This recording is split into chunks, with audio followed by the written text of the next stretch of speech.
Halo semuanya, selamat datang di sesi penjelasan kita kali ini. Saya antusias banget nih bisa memandu Anda hari ini. Dan tenang saja, seluruh materi kita hari ini akan dibahas full dalam bahasa Indonesia. Kita akan sama-sama menelusuri satu perjalanan sejarah dan teknologi yang, jujur saja, benar-benar luar biasa. Kita bakal melihat bagaimana ceritanya kita bisa beralih dari mesin raksasa yang penuh dengan roda gigi mekanis sampai menjadi sirkuit logika elektronik tak kasat mata yang secara harfiah menggerakkan seluruh dunia modern kita saat ini. Coba deh Anda bayangkan sebentar.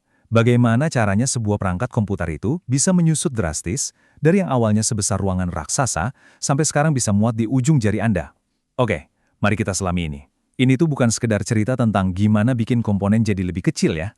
Tapi ini soal transformasi gila-gilaan yang benar-benar mengubah cara kita memanipulasi arus listrik untuk memproses informasi. Yuk kita mundur sedikit dan lihat dari mana sih semuanya bermula. Ternyata ya, hasrat untuk mengotomatisasi perhitungan itu sudah ada sejak berabad-abad lalu loh. Di abad ke-17, ada seorang polimatik asal Jerman, Gottfried Leibniz, yang menyampaikan satu pemikiran yang relatable banget. Dia bilang, adalah di bawah martabat orang-orang hebat untuk membuang waktu mereka dalam perhitungan ketika petani manapun dapat melakukan pekerjaan itu sama akuratnya dengan bantuan mesin. Nah, keinginan untuk membebaskan manusia dari pekerjaan hitung manual yang melelahkan inilah yang terus-terusan memicu para penemu untuk berinovasi. Dan ini dengan sangat brilian mengilustrasikan seberapa cepatnya inovasi itu meledak, terutama di era tahun 1940-an. Hanya dalam rentang waktu kurang dari 10 tahun, kita bisa melihat lompatan yang luar biasa. Mulai dari munculnya Colossus dengan tabung vakumnya di tahun 1943, lalu ada mesin raksasa Harvard Mark I yang menggunakan relay mekanis di 1944. Tidak lama kemudian muncul ENIAC di 1946, sampai akhirnya muncul penemuan yang benar-benar mengubah segalanya, transistor di tahun 1947. Evolusi kilat ini terus didorong oleh satu kebutuhan mutlak kita, kecepatan dan keandalan. Bagian pertama, era mesin elektromekanis raksasa. Pada masa Perang Dunia Kedua, kebutuhan militer untuk menghitung hal-hal rumit seperti lintasan artileri meroket tajam. Nah, komputer di zaman ini jelas bukan barang tipis yang bisa Anda selipkan ke dalam tas.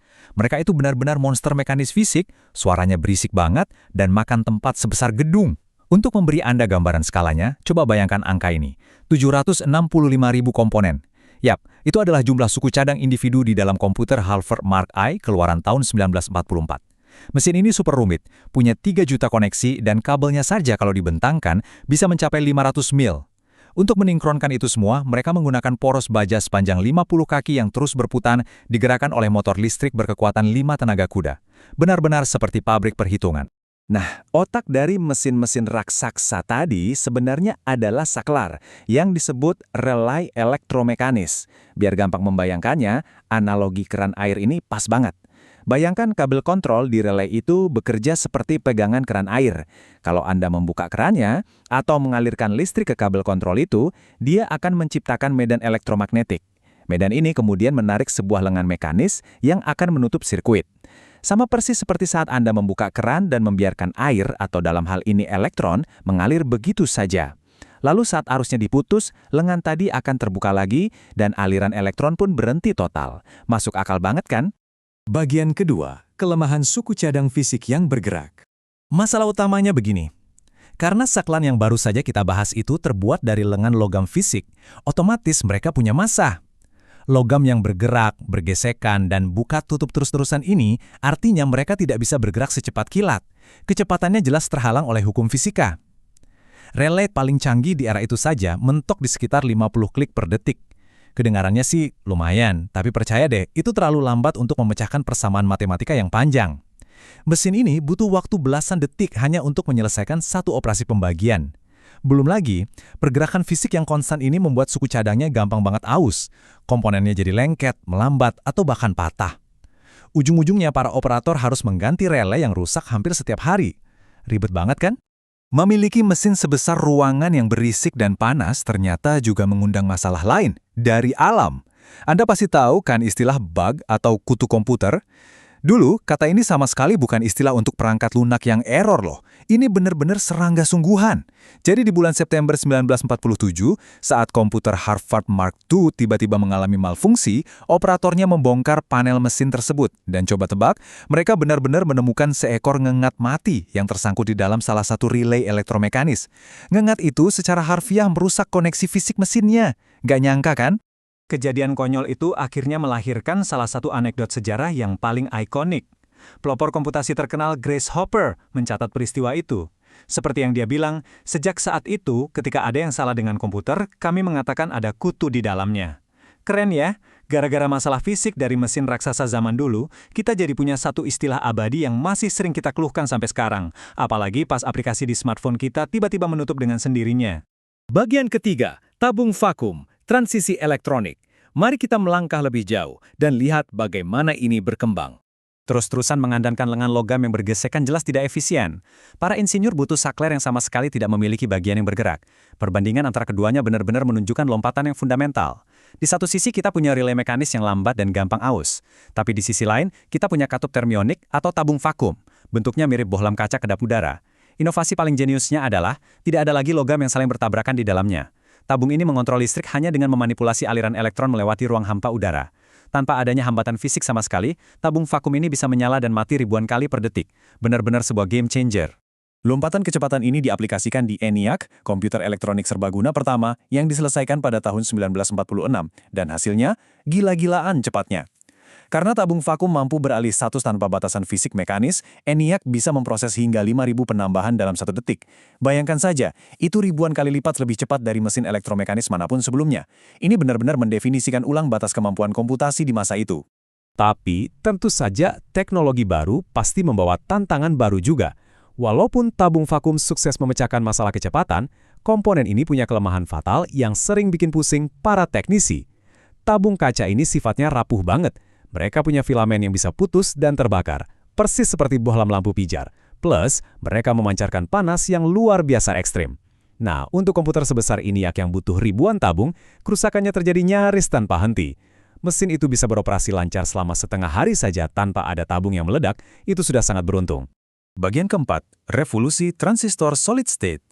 Dari situ, para ilmuwan sadar kalau kita butuh sesuatu yang jauh lebih baik, lebih kecil, dan pastinya lebih dingin. Dan akhirnya, di tahun 1947, para peneliti di Bell Labs menemukan solusi mutlaknya.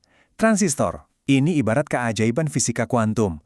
Alih-alih menggunakan ruang hampa udara di dalam kaca rapuh, transistor memanfaatkan material semikonduktor. Yang paling umum digunakan adalah silikon. Tergantung dari tegangan listrik yang diberikan ke kabel pengontrolnya, semikonduktor ini bisa berubah wujud, entah menjadi konduktor yang membiarkan arus lewat, atau menjadi isolator yang memblokirnya. Karena murni terbuat dari bahan padat, yang mana ini adalah arti dari solid state, transistor ini sama sekali tidak memiliki bagian bergerak. Tidak rapuh, ukurannya mikroskopis, dan jauh lebih murah untuk diproduksi massal.